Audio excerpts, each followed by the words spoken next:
Matteo Bianchi, oggi la prima uscita ufficiale con Giorgetti, Fontana a sancire la tua discesa in campo. Quali priorità avete già indicato per il programma? Le priorità sono legate alla tematica della sicurezza anche nel centro storico, che purtroppo deve essere migliorata, la tematica delle manutenzioni e della pulizia. Abbiamo la volontà di sviluppare un programma di natura culturale abbastanza importante e l'attenzione a tutto il mondo dello sport, soprattutto quello degli impianti sportivi, da cui poi avremo modo di confrontarci anche con gli alleati e con i consiglieri comunali uscenti per perfezionare il programma e dare un'offerta credibile alternativa a quella di centrosinistra per poter governare la città. Pronti via, subito poi nel pomeriggio un incontro con gli alleati di centrodestra per definire, immagino, le strategie della campagna elettorale. Siete in piena sintonia? Direi di sì, la candidatura, diciamo così, risulta credibile, bisogna costruirci intorno contenuti e coinvolgere persone, gli alleati hanno mostrato apprezzamento, quindi mi metto a disposizione, si parte, si va. Giorgetti qua a Varese, Matteo Bianchi in campo per la competizione elettorale per Palazzo Estense, la Lega schiera un big alla fine.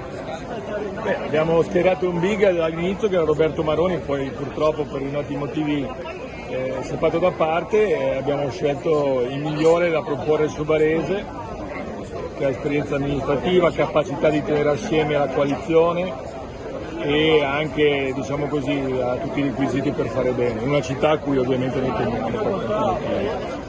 Lei Ministro si è impegnato in prima persona, credo, su questa candidatura di Bianchi? No, io rispetto il territorio, nel senso che alla fine è venuto fuori prepotente la voglia da parte anche della base della sezione di avere un candidato espressione, diciamo così, del movimento, e la scelta è caduta quasi inevitabilmente a quel punto su Matteo Bianchi. E c'era anche Marco Pinti in Lizza che aveva tutti secondo me i requisiti per poterlo fare e ci sarà tempo anche per lui. Oggi la firma anche per il referendum sulla giustizia.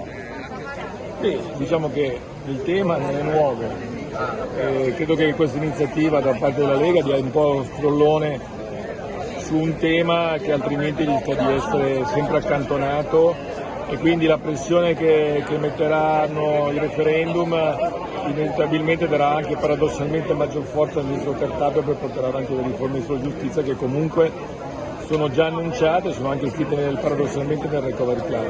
Ieri ha giocato l'Italia, ha vinto, si sono inginocchiati, cosa ne pensi di tutto questo che riguarda? A me sembra, ribadisco, tirare per la giacchetta di qua di là il mondo dello sport per questioni politiche, per le strumentalizzazioni che vengono fatte da una parte e dall'altra, secondo me è sbagliato. Quindi per me è assolutamente differente, nel senso che prima o poi anche questa cosa qua, se continua ancora per 20 anni vuol dire che non serve a niente, è importante che quando dà il segnale, se però diventa un'abitudine non ha nessun senso, dico così. Da ultimo, tu sei tifoso biancorosso e Bagua in lista per Galimberti, che sensazione ti fa? Ma deve fare una rovesciata come quella con il Siena per riuscire ad arrivare in fondo. Diciamo che data l'età, la politica è una cosa molto complicata, però chi si candida secondo me ha sempre ragione. Io applaudo sempre chi si mette la faccia nelle competizioni elettorali, però non è così, io non sarei assolutamente in grado di segnare un gol come quello che faceva lui, non so. Che lei giocava portiere, sì, vero? No, ognuno o Pelé fa il suo mistero. Sì. Grazie.